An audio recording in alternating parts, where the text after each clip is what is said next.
One of the Palestinian prisoners who was supposed to be released yesterday is terrorist Bilal Abu Ghanem, who murdered Israeli-American peace activist Richard Lakin in 2015.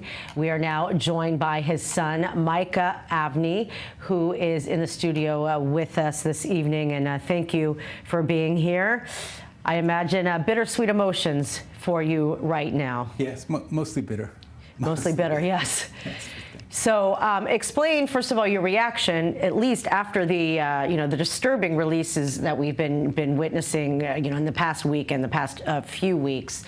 The fact that the hostages are being held up because of this treatment, your thoughts on that? So I think the entire country of Israel, and perhaps the entire Jewish people, have been traumatized since October 7th till today. And it's just an ongoing, growing trauma. And for people who experienced that in the past, like myself, it just opened things up and brought it out. And it just keeps getting worse and worse on the psychological level. And I think we're still there, and people haven't even fully internalized what's going on. So this was obviously a horrible weekend. I always knew that the terrorist who murdered my father was going to be let out. Really? Unfortunately. Why? You just had a feeling? I moved here in 1984, 40 years ago. And shortly after that, there was the Jibril deal, where they let out lots of terrorists in exchange for Ahmed Jibril. And then later on, the Shalit deal and many other deals along the way.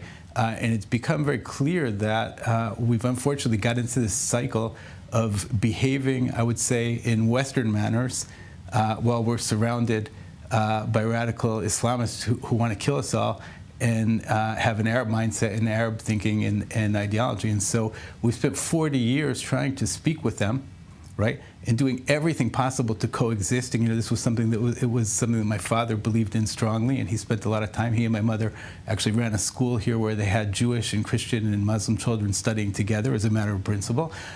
But it hasn't worked. They throw rocks at us. We didn't throw rocks back. They threw Molotov cocktails at us. We didn't throw Molotov cocktails back.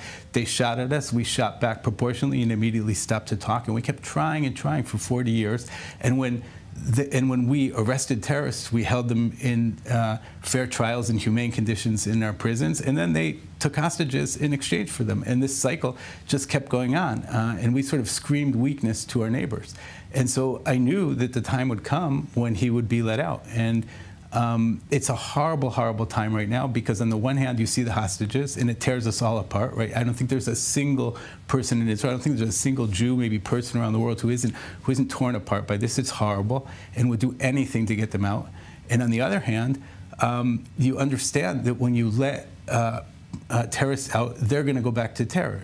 Ronen Bar, the head of the General Security Service, himself said that 82% of the terrorists who were let out in the Jibril exchange went out to do terror again. So essentially, by getting back one soldier, we had thousands of Jews brutally murdered, including October 7th, which was led by people who were let out in that deal. So as I watch the people coming home now, of course I'm thankful for it, right?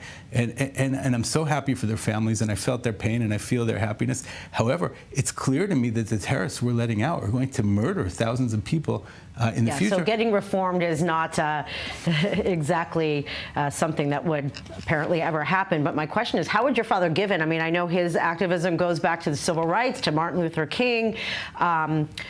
We know about Lipschitz, who died, who was part of, helping bring medical aid. I mean, what would your father be saying if he were alive, or passionate about he was passionate about all those years ago? This was very disturbing for my father before he was murdered.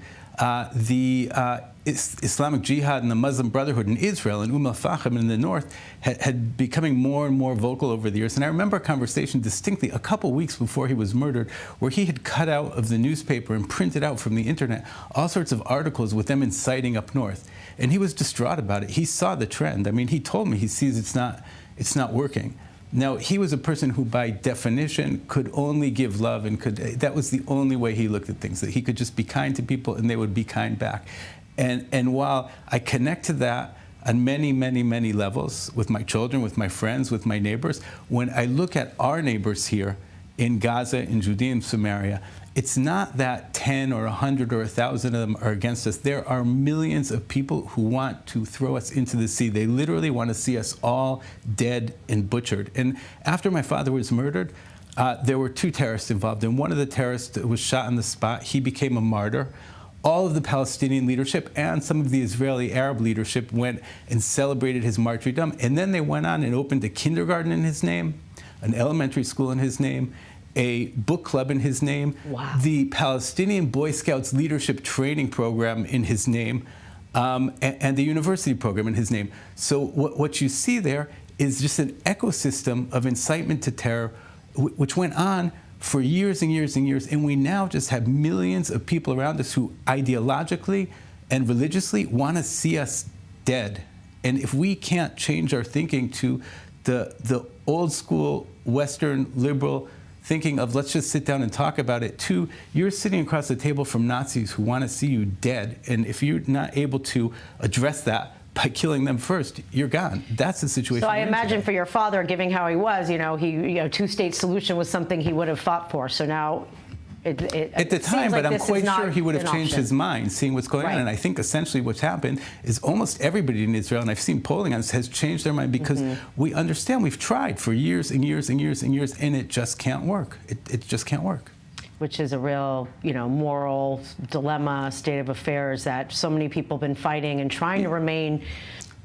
I guess now it's considered idealistic to have hope it's for something like disappointing, this. but I don't think it's a moral dilemma. Moral dilemmas like that are things that you discuss in the dining hall at the university. I've been in situations where people are shooting at me in short range. There's no moral dilemma when a person is shooting at you trying to kill you. I mean, there's right? no context like at the university? Right. No, exactly. It's clear that morally you shoot them back and stop. And that's the situation we are in with everything around us. We're being shot at, and if we don't shoot back, we're dead, we're gone. That's the real story. And we have to finally understand that and change the way we think going forward. Because if we don't do that, this is just going to continue to happen. And we'll put the Nukhba terrorists in jail, and 2 years from now, they'll be let out on some kind of an exchange again.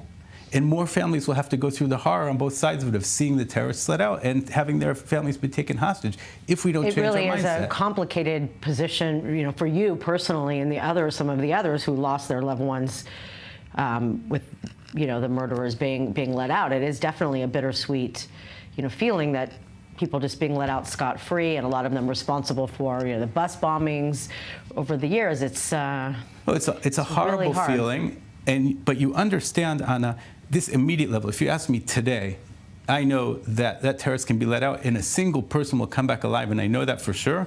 I sign off on it in a second. I think everybody would, but on a national level and a strategic level, it's a huge mistake to have found ourselves in this situation, right? Yeah. And if we don't learn that going forward, we have a big problem. History is going to keep repeating itself.